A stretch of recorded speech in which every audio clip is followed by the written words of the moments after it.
Një emision ekskluziv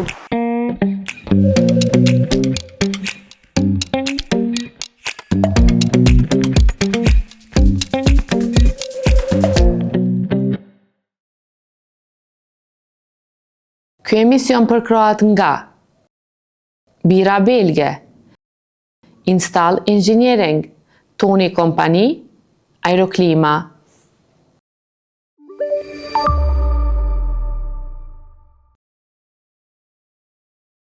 Përshëndetje miq të Kosova Press. Jemi përsëri me emisionin Shtylla, ku edhe sot do të hapim tema që prekin çdo qytetar dhe çdo biznes. Është fillim viti, koha kur mbyllim llogaritë e vjetra e I hapim të rejat. Andaj, kësaj radhe do flasim për çmimin e ujit, një tjetër element jetik që prek faturat e çdo familje dhe aktiviteti ekonomik. Në studio sot me ne është Arjan Zeka, kryetari I Odës Ekonomike Amerikane, I cili do të ndajë perspektiva për zhvillimet ekonomike në vend dhe në botë, si dhe sfidat me të cilat po ballafaqohen bizneset.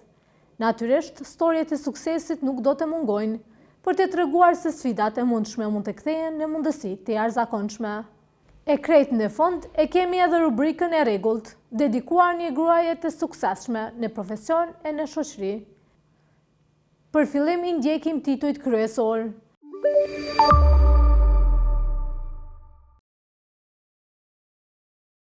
Për sa është rritur çmimi I ujit nga 1 janari 2026?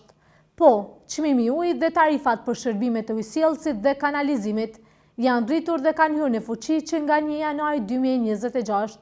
Vendimi për këto tarifa u miratua me 31 dhjetor 2025 dhe do të vlejë për periudhën 2026-2028. Në studio Arjan Zeka do të na sjellë një panoramë të temave më të rëndësishme ekonomike duke përfshirë zhvillimet kryesore globale dhe ndikimin e tyre tek ekonomia jonë. Do të ndjekim rrugtimin e kompanisë Elkos Group nga fillimet e saj deri tek majat e suksesit në tregun kosovar dhe rajonal.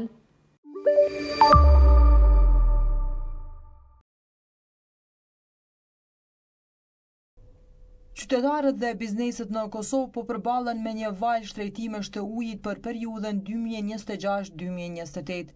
Drejtori I Departamentit të Tarifave, Refki Ramaj, paralajmëron rritje deri 39% për anvisërit dhe 29% për konsumatorët jo shtëpiak, ndërsa për ujrat e ndotura, rritja shkon deri në 25%. Rritja vjen pas shtrejtimit të energjisë elektrike. Ramaj në një intervistë për Kosova Press thekson se rritja e tarifave është ndikuar nga disa faktorë kryesor, siç është shtrejtimi I energjisë elektrike, zvoglimi I normës së subvencionimit dhe inflacioni. Tarifat e vjetra për konsumatorët shtëpiak në nivel sektorit kanë qenë 0.38 cent, kurse tani do të ketë një rritje për procesin tarifor 2026-2027 do të ketë një rritje prej 39% për anësiri, ndërsa 29% për konsumatorët jo shtëpiak. Mesatare e rritjes konsumatorët shtëpiak dhe jo shtëpiak është 34%. Tarifat për ujrat e ndotura, sektori shtëpiak 25%, po ashtu edhe ai shtëpiak, mesatarja natyrisht 25%. Çfarë ka ndikuar në këtë rritje prej 34%? Sparet ka ndikuar rritja enorme e energjisë elektrike, e cila është 150% apo 2.5 herë është rritur. Siç është e ditur mbas kalkulimeve tona, ndikimi pjesëmarrja e energjisë elektrike në strukturën e shpenzimeve operative është 20%, kur kjo shënzohet me 150 me këtë rritjen del 30%. 30% është rritja vetëm për energji elektrike. Faktori I dytë është zvoglimi I normës së ndërsubvencionimit. Faktori I tretë është inflacioni. Duke folur për tarifat sipas qyteteve, Ramaj tha se në Prishtinë çmimi për ujë ka kaluar nga 0.45 në 0.63 euro, ndërsa për ujrat e ndotura nga 0.08 në 0.12 euro. Në Prishtinë ka qenë 0.25 për ujë, tash është 0.63, për ujrat ndotura ka qenë 0.08, është bërë 0.12, atër Prizreni ka qenë 0.20, është bërë 0.56, për ujrat ndotura 0.15, është bërë 0.19, Peja ka qenë 0.28 për ujë, është bërë 0.39, Gjakova ka qenë 0.39, tash është 0.52, për Prizreni për biznesi është 0.22. Nga? Sa ka qenë? Nga 0,32. Për pejen ka qenë 0,39, tash 0,51, për Mitrovicën ka qenë 0,55, 0,69, Gjakova ka qenë 0,15, tash 0,55, tash 0,66. Kompanit me aplikacionin tarifor kanë ardhur me kërkesa shumë të larta, disa kanë kërkuar 100% rritje në tarifa, disa më pak, por ne kemi aplikuar norma shkencore, parime dhe kritere profesionale, në mënyrë që kemi ardhur drejt te kjo strukturë. Kryetari i shoqatës së konsumatorit, Selatin Kaçaniku, thotë se shtrenjtimi i tarifave të ujit do të ketë ndikim të madh tek konsumatorët. Sipas tij, jeta e qytetarëve vetëm sa vazhdon të rëndohet. Ndikimi do të jetë i madh. Edhe në xhep, sepse për shembull shokëve të me qytetarëve konsumator pensionist do t'ju marrë një gjysmë pensioni gjatë gjithë vitit, ndërsa të gjitha të tjerëve, bashkë me të tjerët, po na shkelin edhe njerë në dignitet.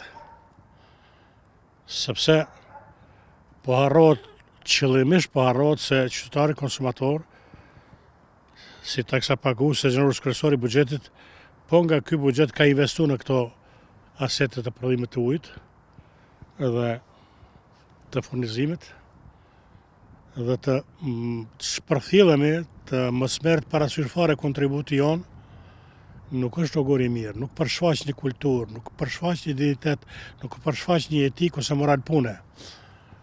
Tjetra, ne edhe më parë u kemi bërë me dije të gjithëve se cilat janë pozitat tona, por ja që dikush shtiret kënë se nuk merr vesh, në të ka standarde, ka rregulla, ka ligje.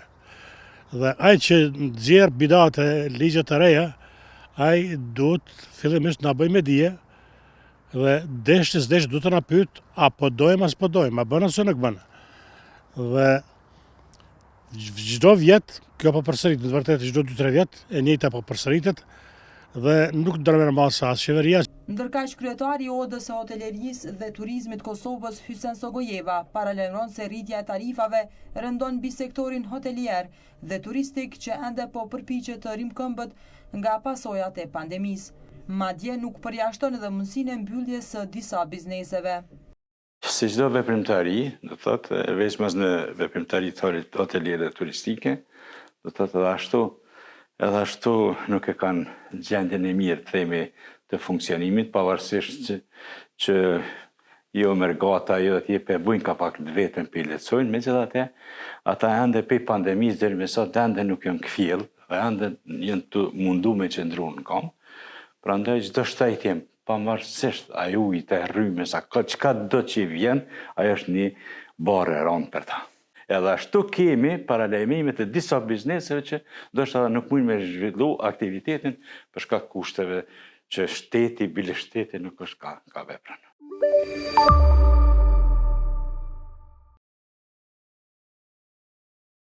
Për marrëdhëniet Kosovë me Shtetet e Bashkuara të Amerikës, dialogun strategjik, zhvillimet ekonomike dhe sfidat me të cilat po përballen bizneset. Me ne në studio është kryetari i Odës Ekonomike Amerikane, Arjan Zeka. Atëherë, zotëri Zeka, fillimisht faleminderit që keni gjetë kohë dhe keni pranuar ftesën për Kosova Press. Pra, shini gjasa që pas rikonfirmimit qeverisë aktuale, dialogu strategjik Kosovë me Shtetet e Bashkuara të Amerikës të kthehet në agjendë, marr parasysh që kjo është përzulluar për shkak si shenjë pakënaqësie ndaj kryeministrit Albin Kurti. Po nëse marrim në konsiderat një mesazh të shkurtër që Ambasada e Shteteve të Bashkuara të Amerikës në Prishtinë ka dhënë pas përfundimit të këtij procesit fundit zgjedhor dhe gatishmërisë së tyre të shprehur për të bashkëpunuar me qeverinë e re, atëherë besoj që edhe vazhdimi i diskutimeve për heqjen e pezullimit për dialogun strategjik edhe për avancimin e marrëdhënieve ndërmjet të dy shteteve është një mundësi reale, megjithatë gjithçka varet edhe nga serioziteti me cilin i qaset kësaj çështje ose këtij problemi, me qenë se janë shprehur vërejtje nga ana përfaqësuesve të qeverisë amerikane muajve të fundit, i drejtohet ose e merr parasysh qeveria e Republikës Kosovës. Ka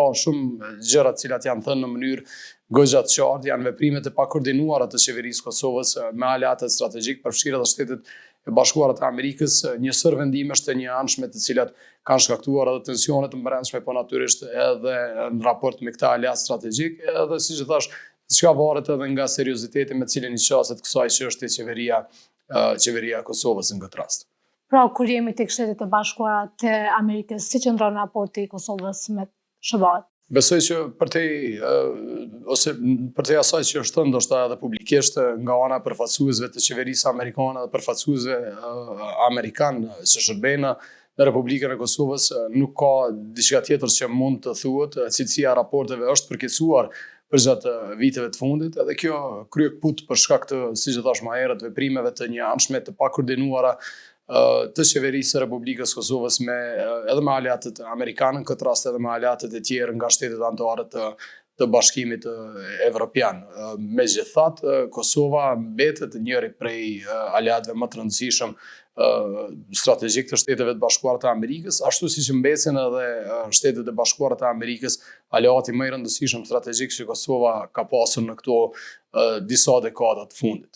Pra, ndërsa është rritur volumi tregtar mes këtyre dy shteteve, po me Shteteve të Bashkuara të Amerikës dhe Kosovës, këto vitet e fundit. Ka pasur një vendim cilin ne si udhë amerikane e kemi mbështetur për shkak se ka qenë edhe propozimi ynë origjinali para disa viteve që të hiqen në mënyrë të njëanshme tarifat doganore që Kosova i ka pasur të vendosura me Shtetet e Bashkuara të Amerikës. Logjika e propozimit tonë diku të vitit 2022-2023 ka qenë fare e thjeshtë, meqense se ne kemi një marrëveshje për tregtit lirë në kuadër të marrëveshjes për stabilizim asociem me Bashkimin Evropian, që është po ashtu njëri prej entiteteve më të rëndësishme strategjike për Kosovën, ku ne aspirojmë që të bëhemi antar një ditë. Kemi një marrëveshje tregtisë lirë me Republikën e Turqisë, i cili është po ashtu aleat i rëndësishëm i Kosovës. Atë ne kemi thënë që do të ishte mirë që edhe në raport me Shtetet e Bashkuara të Amerikës të hiqeshin këto masa tregtare. Shtetet e Bashkuara të Amerikës deri në vitin 2024 kanë qenë tregu numër 1 për produktet made in Kosova, edhe rrjedhimisht përmes heqjes tarifës doganore, gjë që fatmirësisht ka ndodhur në gusht të vitit kaluar. Kosova i hap tregun për mallrat amerikane. Kjo pashmangshëm do të ketë ndikim edhe në rritjen e shkëmbimit tregtar, në një plasim më të madh të produkteve amerikane në tregun e Kosovës, po flasim për produkte të cilësisë jashtëzakonisht të lartë, cilat kanë mundur të mungojnë në tregun tonë viteve të fundit, por megjithatë tashmë ky veprim i qeverisë së kaluar duhet të ketë, siç e thash, një impakt pozitiv. E përmendë pra që Kosova ka heqë taksën ndaj Shteteve të Bashkuara të Amerikës, mirë po Amerika pse nuk po heq ndaj Kosovës? Mendoni që është dashur? Tash vendimi për heqjen e tarifës doganore ka ndodhur nga ana e qeverisë në detyrë, cilën e kemi pasur në gusht vitit kaluar. Për hir të së vërtetës, edhe pse e kemi thënë edhe për Kosova Press edhe më herët, vendimi ka qenë pak i vonshëm, domethënë do të kishte mundur të kishte një epilog krejt tjetër në raport me këto tarifa cilat tashmë Kosova përballet me Shtetet e Bashkuara të Amerikës, po që se vendimi do të ishte marrë në prill të vitit kaluar, kur presidenti Trump i paralajmëroi këto masa doganore, siç i quajti ai, si reciprocitet ndaj të gjitha shteteve të cilat kanë një farë tarife doganore për mallrat amerikane. Fatkeqësisht veprimi i qeverisë së Republikës Kosovës atë botë, domethënë në prill të vitit 2025, nuk ndodhi, pavarësisht që kishte edhe një thirrje prej udhës amerikane. Kujtoj që kishte edhe një thirrje po ashtu prej presidentës së Republikës së Kosovës, pati që ishte shumë, domethënë, banale dhe pa kuptim, pati edhe një polemik të brendshme institucionale për këtë çështje. Pas 3-4 muajve ne hoqëm në kohën kur tashmë u bën të plot fuqishme tarifat doganore të Shteteve të Bashkuara të Amerikës për gjitha shtetet e tjera. Në rastin ton, megjithatë jemi me fat, sepse ballafaqohemi me një tarifë prej 10%, vetëm 10%, po e potencoj, meqense se shtetet tjera, siç është Maqedonia e Veriut, Republika e Serbisë, shtetet e tjera të rajonit Ballkanit Perëndimor, megjithatë ballafaqohen me një normë të lartë doganore. Kosova dhe Shqipëria në anën tjetër janë pak më fat në këtë aspekt. Kjo nuk do të duhet ishte dekurajuese për prodhuesit kosovarë që të vazhdojnë të eksportojnë produktet e tyre. Pra kur jemi tek aspekti ekonomik gjithmonë, sa është e nevojshme që të formohet qeveria? Ne kemi humbur një vit. Viti 2025 është pothuajse tërësisht i humbur në aspektin e zhvillimit ekonomik. Gjithë jemi dëshmitar që realisht edhe norma e parashikuar e rritjes ekonomike për vitin 2025 nuk u përmbush, edhe kjo për shkak të disa arsyeve, krizat e tilla politike, nëse e shohim historikisht kurdo që kemi pas krizat të sërgjatura politike, në themelimin e institucioneve të reja, pas gjedhjeve, po kujtoj këtu vitin 2014, vitin 2017, gjithmonë ka pasur një ndikim në normën e rritjes ekonomike kundrejt asaj të parashikuar, edhe besoj që edhe viti 2025 nuk bën ndonjë dallim në këtë aspekt. Tashmë kemi parë nga ana Bankës Qendrore se ata kanë ndryshuar parashikimin e tyre për normën e rritjes ekonomike për vitin e kaluar. Kjo i atribuohet pashmangshëm, mos krijimit të qeverisë së re, edhe vonesës në konstituimin e kuvendit të ri, parash muaj sa kishim kuvendin të konstituar, ai nuk ka arritur që të nxjerrë ose të ndryshoj asnjë ligj, që do të thënë tërë agjenda legislative e vitit 2025 nuk është realizuar as pak. Situatat e tilla natyrisht që krijojnë pasiguri, edhe pasiguri të natyrës juridike, bizneset si edhe konsumatorët ndryshojnë sjelljet e tyre përgjatë periudhave ose përgjatë krizave të tilla, edhe rrjedhimisht ne kemi humbur, siç thash, një vit. Besoj që do të kemi qeveri të re. Tashmë është momenti i fundit që të kemi një qeveri të re, do të kemi një kuvend të ri, uroj që edhe aspektet e tjera të institucionale, siç është zgjedhja e presidentit ose presidentes së re në vitin 2026 nuk do të karakterizohen me ngërshja të tjerë, edhe do të kemi institucione të cilat do të punojnë ose funksionojnë në mënyrë të papenguar, edhe rrjedhimisht agenda legislative, reformimi jo vetëm i mjedisit të bërit biznes, por edhe aspekteve tjera të integrimit në Bashkimin Evropian, do të avancojnë në mënyrë me një dinamizëm pak më të madh se që kemi parë në 2-3 vitet të fundit. Ndërsa cilat do duhet të ishin prioritetet për këtë vit, pra 2026 nga institucionet? Nuk kemi parë një reformë të politikave fiskale në 4-5 vitet e fundit, prej kur e kemi pasur qeverinë, domethënë nga viti 2021 tutje, edhe që pastaj vitin 2025 kur kishim një qeveri në detyrë. Besoj që vazhdimi ose ndërmarrja e një reforme fiskale është më së domosdoshme, po jo në aspekt përkeçimit të politikave fiskale. Meqenëse është paralajmëruar shumë shpesh që mund të ketë ndryshim të normave tatimore që prekin bizneset, uroj që kjo të mos ndodhë. Domethënë, kur po flas për idenë një reforme të mjedisit fiskal, kam parasysh domethënë lehtësimin e mëtejmë, avancimin e mëtejmë të sistemit ton tatimor, përfshirë këtu edhe norma tatimore aty ku mundemi.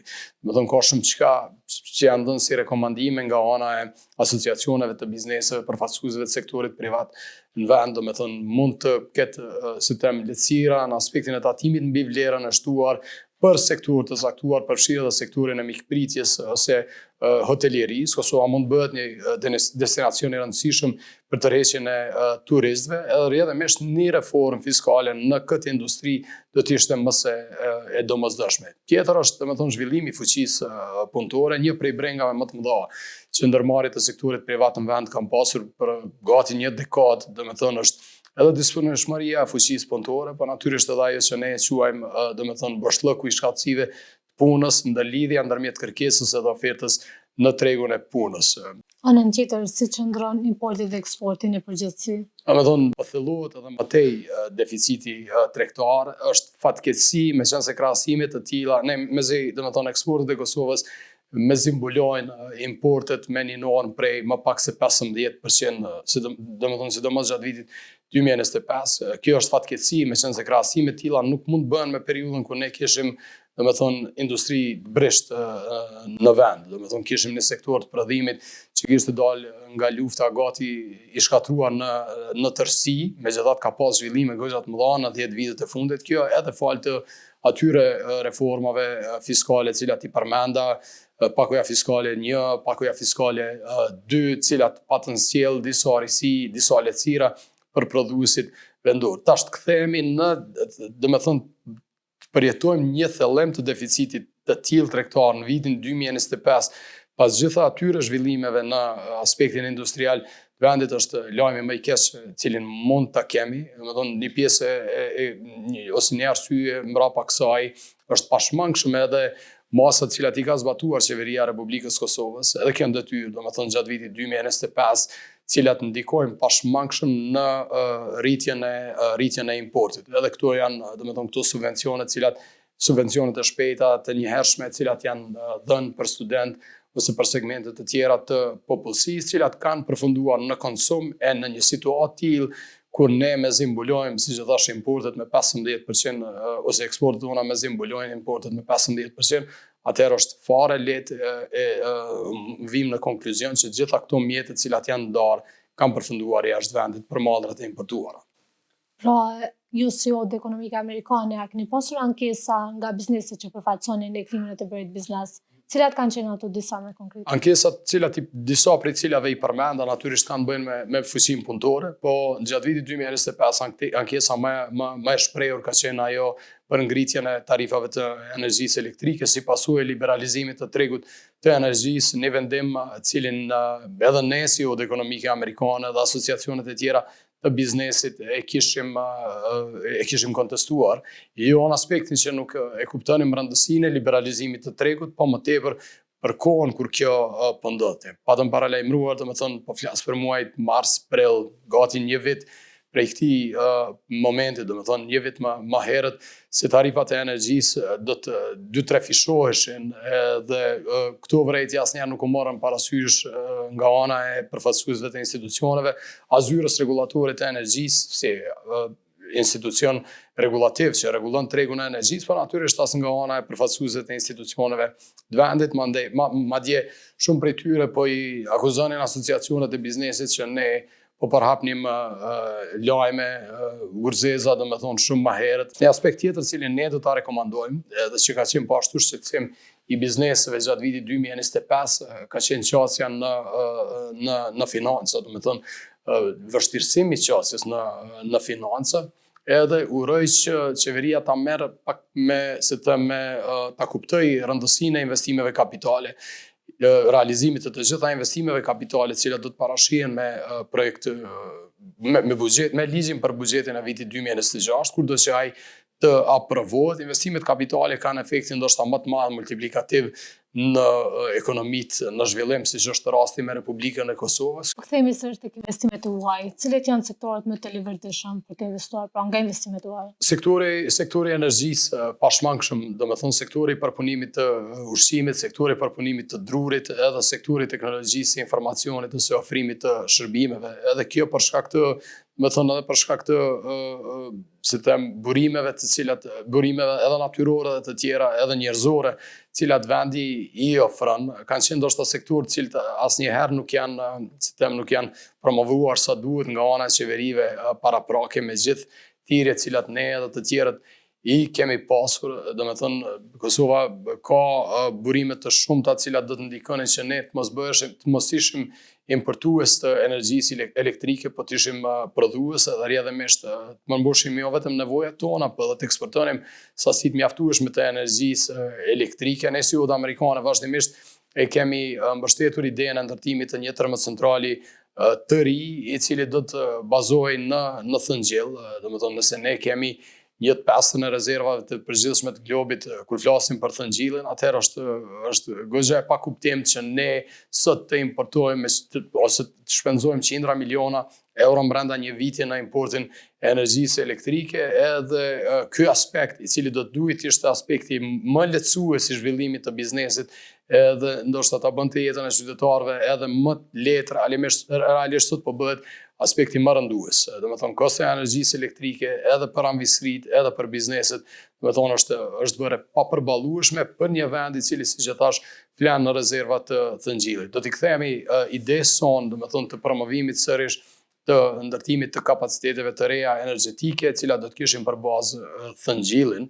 E di që mund të jetë diçka që ndoshta në javët e muajit e parë ose në fillim të qeverisë së re nuk do të pritet në mënyrë, domethënë me krah hapur nga ana e qeverisë, por besoj që përmes një dialogu do të arrinim që të argumentonim këtë më mirë. zbatimi i ligjit është në nivelin e duhur pra për të garantuar investimet e huaja? Pyetje jashtëzakonisht e mirë, domethënë përgjatë dy viteve të fundit kemi parë këtu domethënë një rritje të pasigurisë juridike, një sër vendimesh të cilat janë marrë ndoshta nga ana e institucioneve e cilat kanë ndryshuar ose domethënë kanë nxitur një pasiguri juridike nga ana e investitorëve. Mund të flas këtu edhe për disa prej vendimeve të hershme të qeverisë që tashmë është në detyrë, domethënë kur është marrë vendimi për dhënien e statusit të investitorit strategjik për një biznes caktuar dhe i njëjti pastaj është revokuar, domethënë e njëjta qeveri ka marrë vendimin për dhënien e statusit të investitorit strategjik, e njëjta qeveri ka marrë vendimin për heqjen e atij statusi që ka qenë pa precedent. Meqense se ne e thonim në odën amerikane që ndodh jo vetëm Kosovë, por edhe në vendet e tjera të botës, që qeveria paraprakit merr një vendim, qeveria re ta shfuqizoi atë, por megjithatë vendimet e tilla kontradiktore të merren nga ana e një qeverie të njëjtë ka qenë diçka që nuk e kemi parë më herët. Kosova ka nevojë të demonstrojë që është vendi ku mbizotron sundimi i rendit edhe i ligjit, domethënë ku korniza ligjore respektohet edhe nuk respektohet në mënyrë të pjesshme, por respektohet në plotëni. Investitorët serioz amerikanë, investitorët evropian këtë dëshirojnë ta shohin, domethënë që funksionon ligji në Republikën e Kosovës, çfarë do analizë që ata kanë bërë para se të marrin vendimin për të ushtrirë në Kosovë, domethënë në bazë kornizës ligjore, cilën për hir të së vërtetës e kemi goxha moderne edhe të sinkronizuar me kornizën ligjore të Bashkimit Evropian, ku synojmë që të bëhemi antar një ditë, por megjithatë zbatimi i ligjeve është aspekti ku ne gjithmonë kemi qaluar, domethënë ku nuk e kemi bërë më të mirën. Atëherë, zot Rezeka, faleminderit për intervistën dhe që ishit pjesë e emisionit Shtylla. Faleminderit edhe një herë për mundësinë.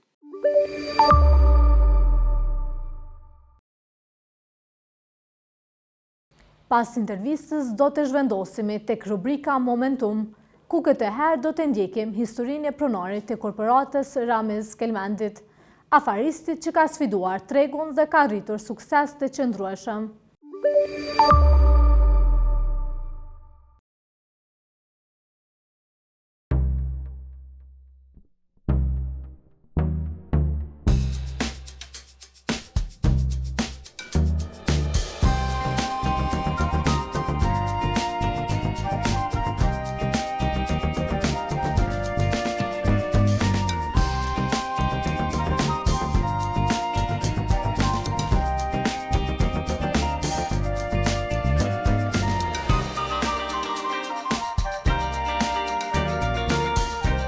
Në Kosovë, çdo hap drejt suksesit kërkon guxim, dhe pak njerëz e din këtë më mirë se Ramiz Kelmendi.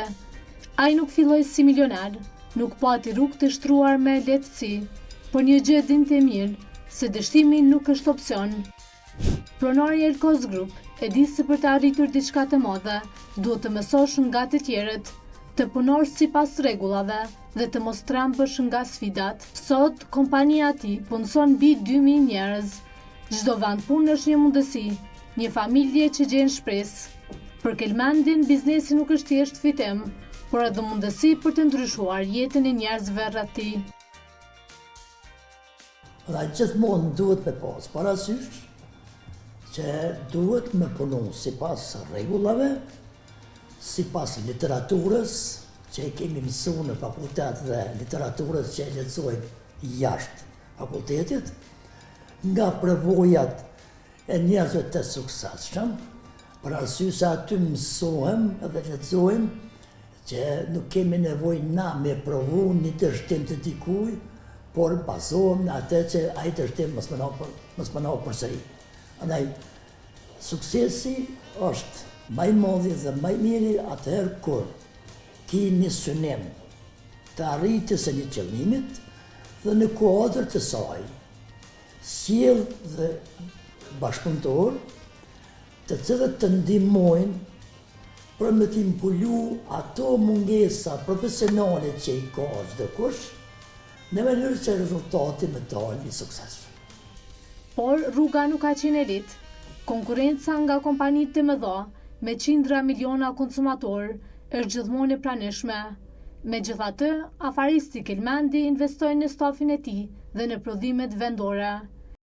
Madje disa nga produktet e tij kanë zëvendësuar importet nga shtetet e ndryshme, duke kursyer parat qytetarëve dhe duke dëshmuar se Kosova mund të prodhojë dhe të konkurrojë vetë.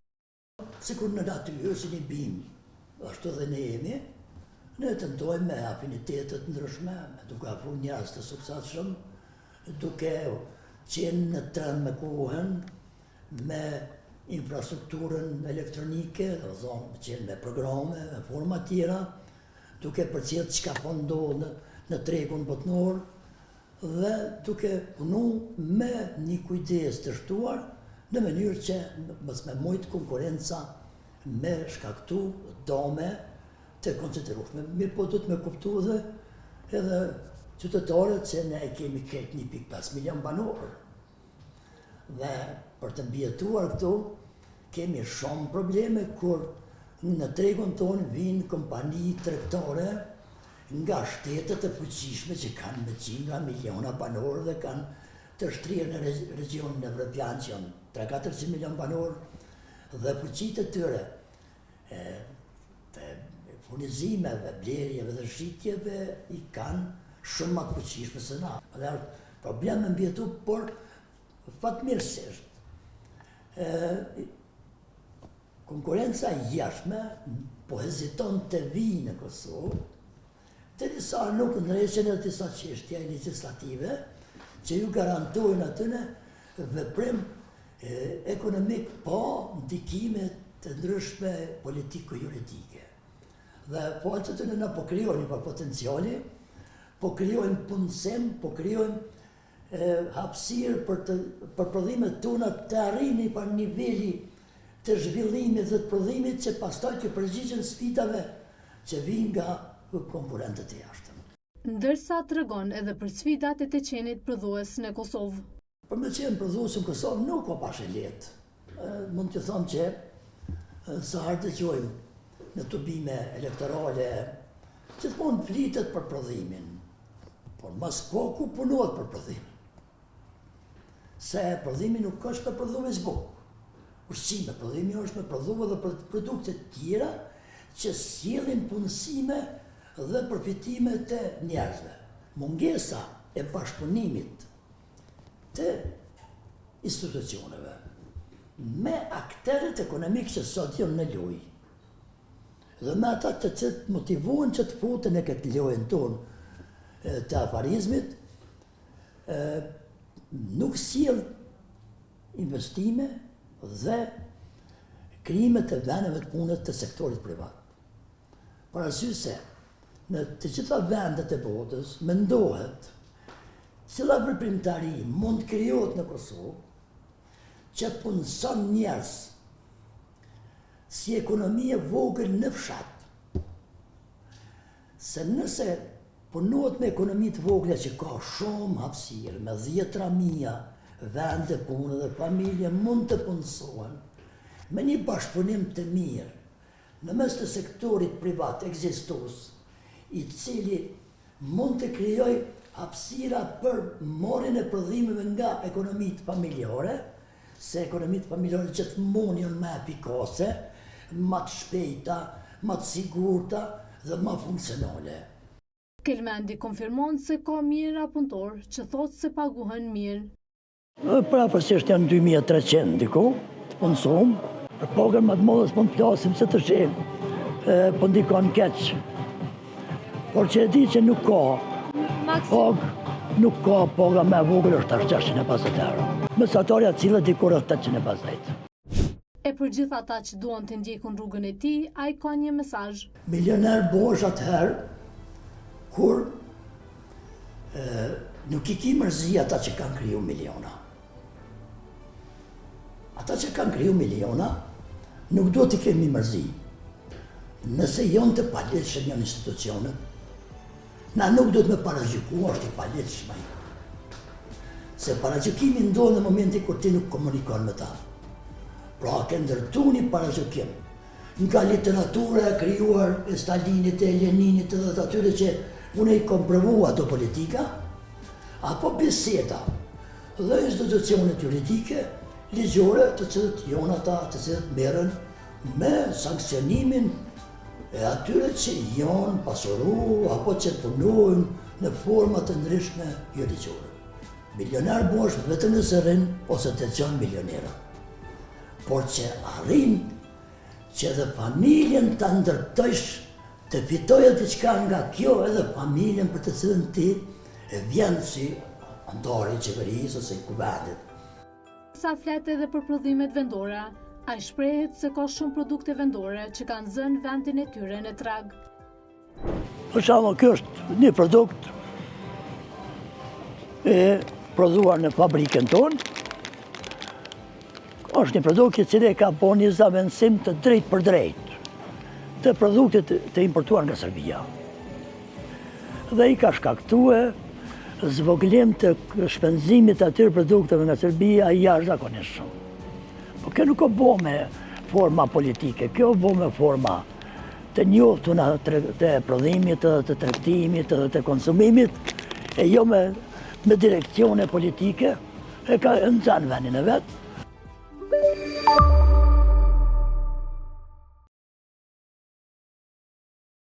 Rubrika Shi sjell edhe këtë herë një histori frymëzuese, rrethimin e një gruaje që ka t'i kaluar paragjykimet dhe ka ndërtuar një karrierë të suksesshme në fushën e saj.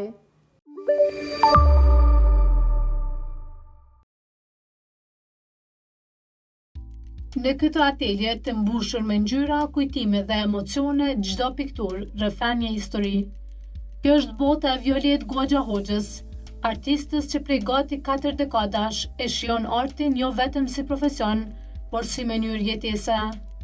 E diplomuar në vitin 1988 në Akademinë e Arteve, Violeta për gjithë këtë kohë nuk ju nda kur krijimtarisë.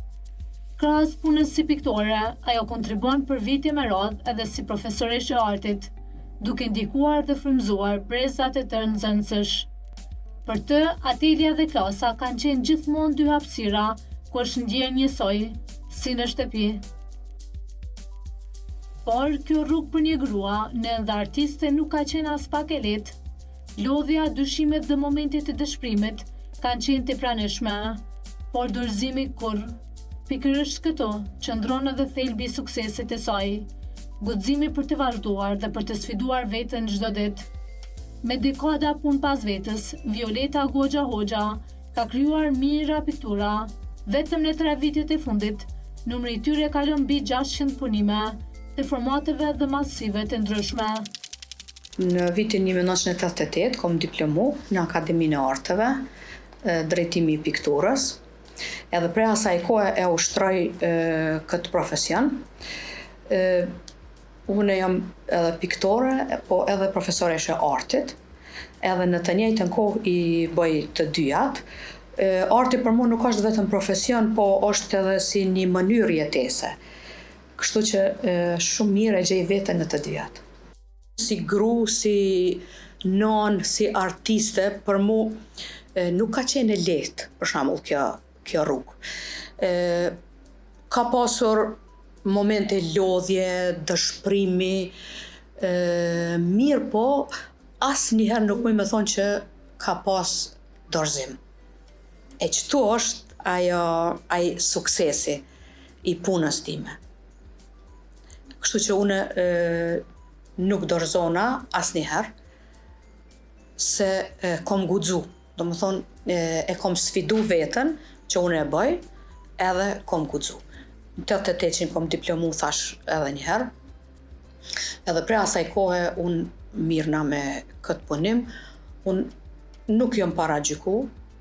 Në atë kohë nuk e di, nashta ka pas edhe paragjykime, po të unë jo, as ka familja ime, as në rreth, edhe e kom punu me dëshirën më të madhe. Unë e thash edhe ma herët, ka lodhje, ka dyshime, ako me arrit, mirë po mu dorëzu jo.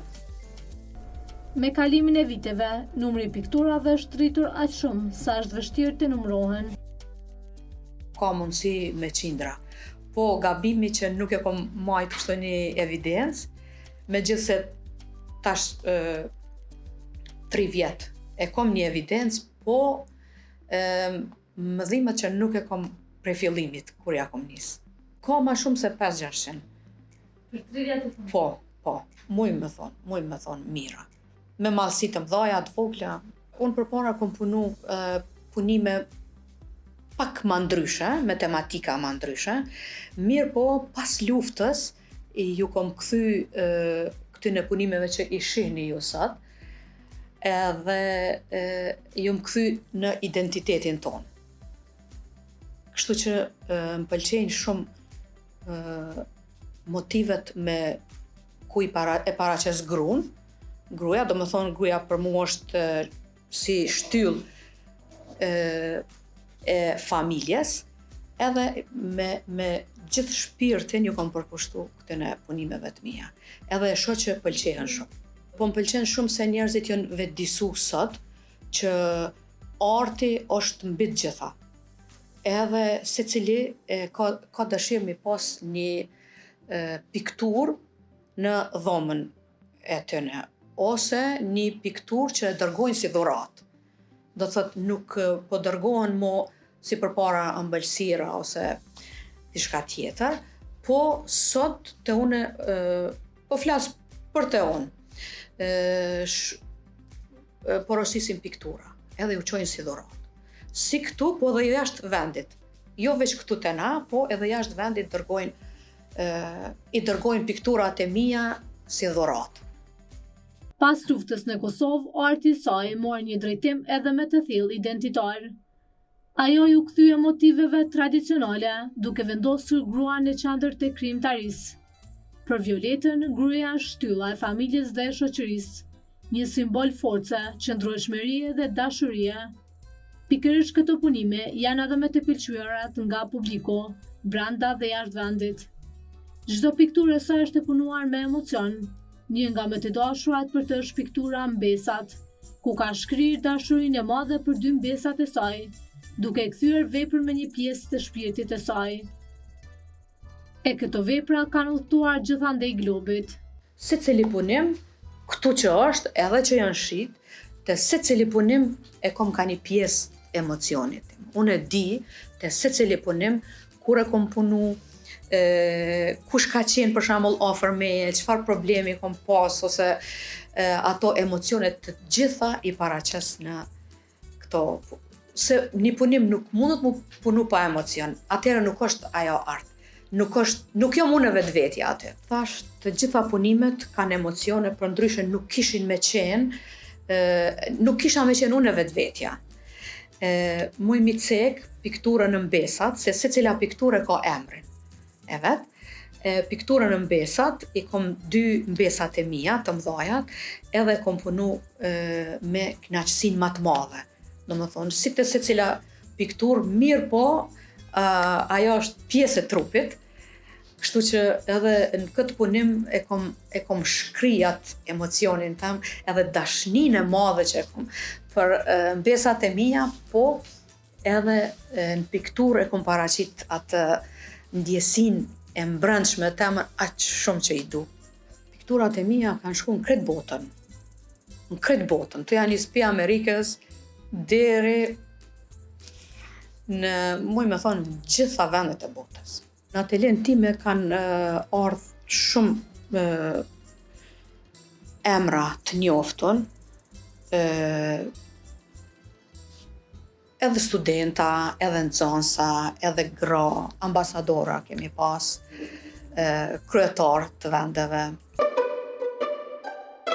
Përveç krijimtarisë artistike, Violeta ka kontribuar edhe financarisht në mbajtjen e familjes, shpeshherë duke fituar më shumë nga arti se sa nga puna në arsim. Rruga e suksesit nuk ka qenë e lehtë. Si grua nëndë artiste është përballur me lodhje, dyshime dhe vështirësi, por kurrë me dorëzim. Fytyrat patipare të theksuara në pikturat e saj u japin mundësi shikuesve të gjejnë veten brenda veprës, duke bërë artin personal për secilin. Po, edhe kom mbajt familje, megjithse unë punoj prej viteve të 90-ta në shkollë teknike, mirë po barës me piktura. Do më thonë të dyjat. Po ma shumë kom fitu me piktura se në rrogën që e kom marrë në shkollë. Po, unë po thëmë edhe njëherë, suksesi për mua nuk matet me famë ose me para, po matet me ndikimin që ju lën njerëzve pikturat e mia. Të secila pikturë e imja, unë veç ju paraqes ftyrën, po pa ftyrë, pa sy, pa gojë, pa hund. Do të thotë, secili lirisht, pa personalizune, secili e gjen veten e vet. Bile tash keni qift burrë gru, edhe e pëlqyn njërin prej pikturave me veshje, edhe tash ai thekë unë jam ky, kjo thekë unë jam kjo. T'ju kisha bo ftyrat, ata nuk ishin mujt mi gjetë për shembull veten. Në pikturat e saj, Violeta Goxha Hoxha nuk përdor vetëm ngjyrat. Ajo sjell kohën, kujtesën dhe historinë. Ajo punon kryesisht me ngjyra akrel, duke i dhënë formë një arti dekorativ të stilizuar ku çdo detaj kërkon përkushtim dhe durim. Për momentin punoj me ngjyra akrel, edhe çmimet më varën prej formatit. Më varët ti sa i përkushtohesh. Domethënë sa ka se këto punimet e mia janë punime dekoruese, si më thon, kanë stilizime. Më varët prej madhësive, prej formave. Çmimi më i vogël 50 euro. 50 euro e tutje. Po më varët tash prej madhësive, prej formës 2000, 2500. Te pikturat e mia unë i përdori edhe elementet vjetra, sidomos e kom një cikël të dyrëve, e në ato dyrë i paraqes ato dorzat, s'ti di që i kanë thonë përpara, po e kom një pikturë aty pas, janë 250 vjeqare. Janë shumë të vjetra, e normal që edhe çmimi i aty në pikturave rritet. Kom piktura që i vendosi edhe këto si filigrane, po normal që edhe ato rritet çmimi i aty në pikturave. Prej afro 40 vitesh, Violeta Goxha Hoxha mbeti shembull i gjallë i një gruaje që nuk u dorëzua kurrë, që e ktheu pasionin e profesion dhe artin e shtyllë të jetës së saj. Një histori e suksesi që frymëzon.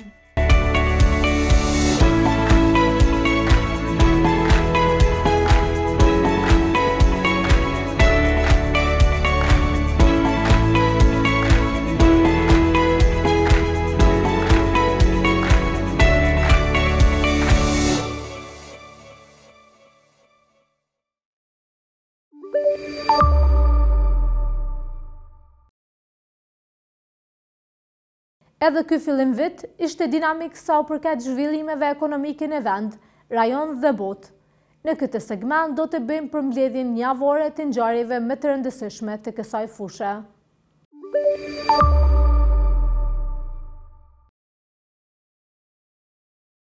Korporata energjetike e Kosovës ka thënë se aktualisht është duke operuar me 5 njësi prodhuese të energjisë elektrike dhe sipas tyre është duke u prodhuar rrymë kapacitetet maksimale operative. Sipas një komunikate për media me 15 janar 2026, aktualisht prodhimi ditor bruto arrin në mbi 20.000 megawatt në orë.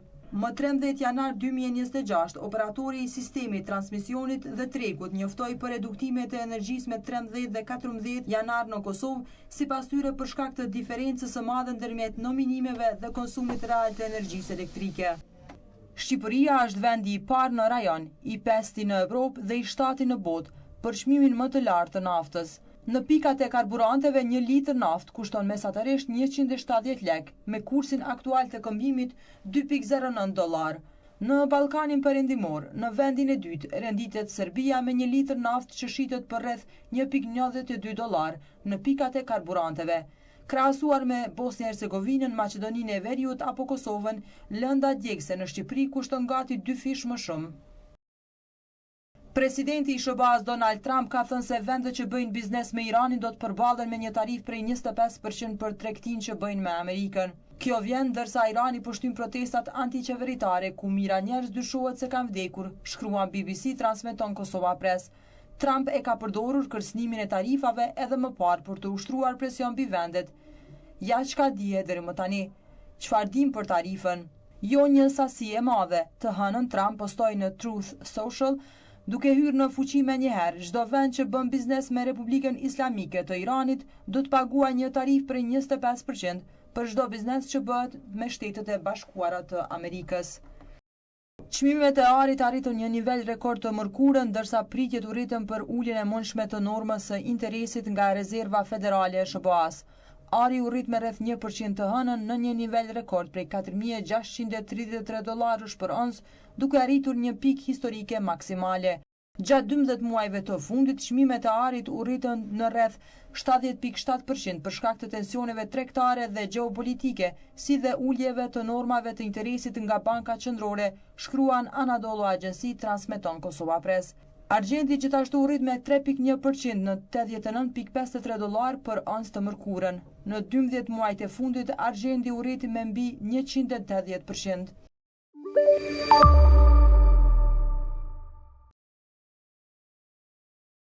Shikues të nderuar, shtylla nuk ndalet, do të vazhdojë të jetë platforma juaj për ekonominë, për trajtimin e sfidave, por edhe për celebrimin e sukseseve të këtij sektore. Do të ritakohemi javën tjetër, e në ndërkohë, për më shumë informacione ju mund të vizitoni faqen tonë www.kosovapress.com. Natën e mirë. Ky emision për kroat nga Bira Belge, Install Engineering, Toni Kompani, Aeroklima. Një emision ekskluziv